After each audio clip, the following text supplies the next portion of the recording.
One of my favorite vegetables to grow is the humble potato. It's probably my German heritage, but after tomatoes, potatoes are probably my second favorite vegetables to grow every year. And today we're starting the season and starting the next potato crop together. What I'm going to show you in this video is the varieties I picked. I'll switched up to varieties to my set from last year, and I'll tell you why.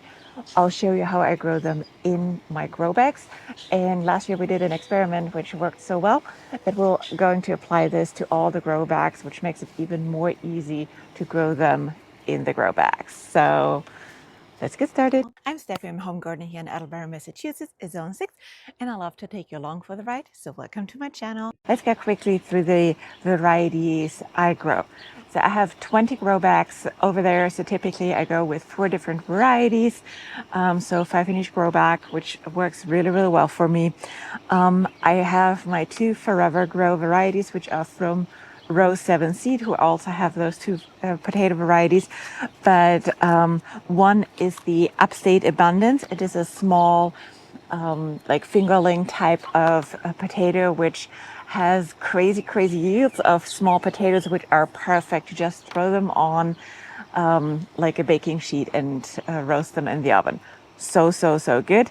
Then the other one, which is not only delicious but equally pretty, that is the Dakota Dawn. And yeah, I just love this one. This has one of the most perfect potato tastes. It's like very buttery in flavor, and I love it for anything like roasting, mashing, whatever you do with potatoes, right? Then the 2 new varieties, which I'm growing.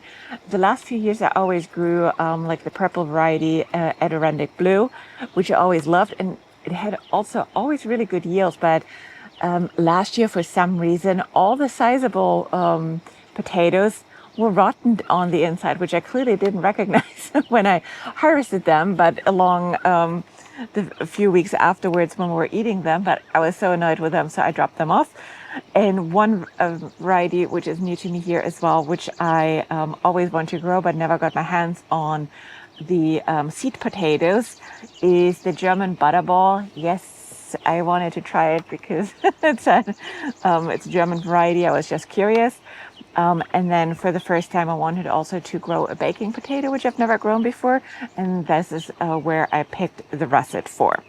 So one thing which you can also see over here is that I already pre-sprouted and also cut the potatoes open, because when we're going to plant them, you want to make sure that we only have like about 2 sprouts per potato half to grow them. Otherwise, they just crowd out the grow bag. And for that reason, I've cut them already open and just let the cut dry over for a couple of days so that it's dry to touch, because otherwise you risk that they will rot away in the grow bag. Let's go over to the grow bags and I'll show you what I do and what we're doing there a lot more simplistic. This is my grow bag garden, and the front 2 rows are the ones where I grow my potatoes in. You see here, those ones I've already prepped. The other ones in the back, they're still full of soil. I gotta prep them still. So in years past, I always had completely replaced the soil in the grow bags to have a fresh soil to get started with. But last year I did the experiment, have 1 row with the system we do this year, where we have just 50% old soil on the bottom and 50% new soil on the top, with the amendment of garden tone on the bottom soil portion, which is older.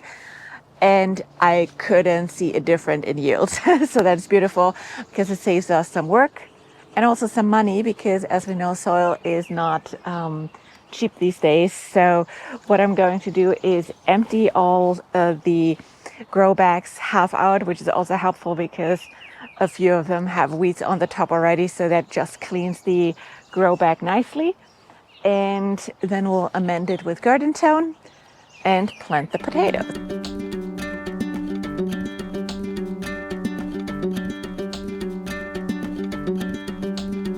All bags are halfway empty.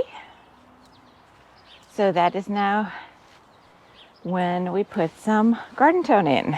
Garden Tone is typically my fertilizer to go. I love it for all things in the vegetable garden. So that is a great amendment. And we put like 2 handfuls in each bag or something like that.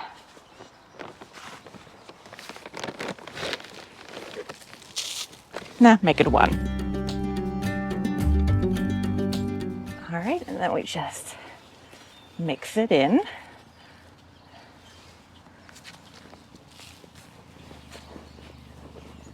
Also, if you're curious to see like what kind of grow bags I use, check the description. I have everything below. Now we are planting 2 halves with a sprout facing up in each grow bag, and then we'll put salt on it, and then we're done. When they're small like this, I don't split them open. I just keep them as they are. Now we just got to put the soil on it, and that's the most effort. And the potato season 2025 is off to a good start. This is really how I fill them up. You might have heard of the technique that you want to hill your potatoes as they grow up. I've never done it in grow bags. I tried it out in the first year and saw if it was a difference in yields, and for me in the grow bags it never made a difference. Might be if you grow them as row crops in a field or so, but if you do the grow bag approach, do the simple way.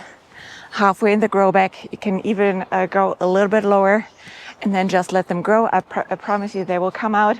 It will take them slightly longer to peek through as they have a little bit more way to climb up, but this works very well. The only other thing what you need to consider when you grow them in grow bags is that grow bags drain very fast. So they need a good amount of water to be happy, and if you have a hot, dry summer, you will need to give them a good amount of water. This is why I have the flexible emitters in it, which I can dial up and down from like, I think like 3 gallon an hour to just half a gallon an hour. And that is typically how I dial them in over the summer. But then otherwise they just get once a day in the morning water as everything else. And for super 100 degrees weather, which we hopefully don't get this year, but you never know, I usually water them in the mornings and in the evenings. But that is all I do. I gotta watch out for potato beetles every once in a while. They like to come around, but there's the trick also. If you find them early and get rid of them early, they are not spreading far and wide. So that's just something what I can recommend to look out for, especially if you're growing potatoes in the same location year after year. They will remember you and they will come back. So just something to look out for. But other than that, they have been always one of my easiest growing crops. They look really pretty. And then you let them grow through the entire life cycle, which means you let them grow, let them flower. From the moment they flower, you know you have tubers, aka potatoes, on the bottom starting to grow. And from that moment on, you let them finish the life cycle, which means you got to sit through it, them starting to look crappy and die back. And once they died back and really yellowed and everything, you leave them in the ground a couple weeks longer, because then the skin around the potatoes firms up, which means they get better storage life. If you like your potatoes fresh and you don't mind and you don't grow them for storage life, knock yourself out and dig them right away. That is totally fine. You don't need to leave them for 2 more weeks in the soil, but that is how you grow potatoes. And the nice thing with the grow bags is also you don't need to like search for them later and hope you get them all. You can just dump the grow bag in the gorilla cart or just on its head and find all the potatoes you grew for this year. That makes it really easy. I hope this video is interesting to you. I'm a little bit more sweaty and a little bit more dirty, but that is just real life and gardening, so let's just keep it real here. And yeah, let me know if you have any other questions. Otherwise, subscribe and watch another video. Thank you.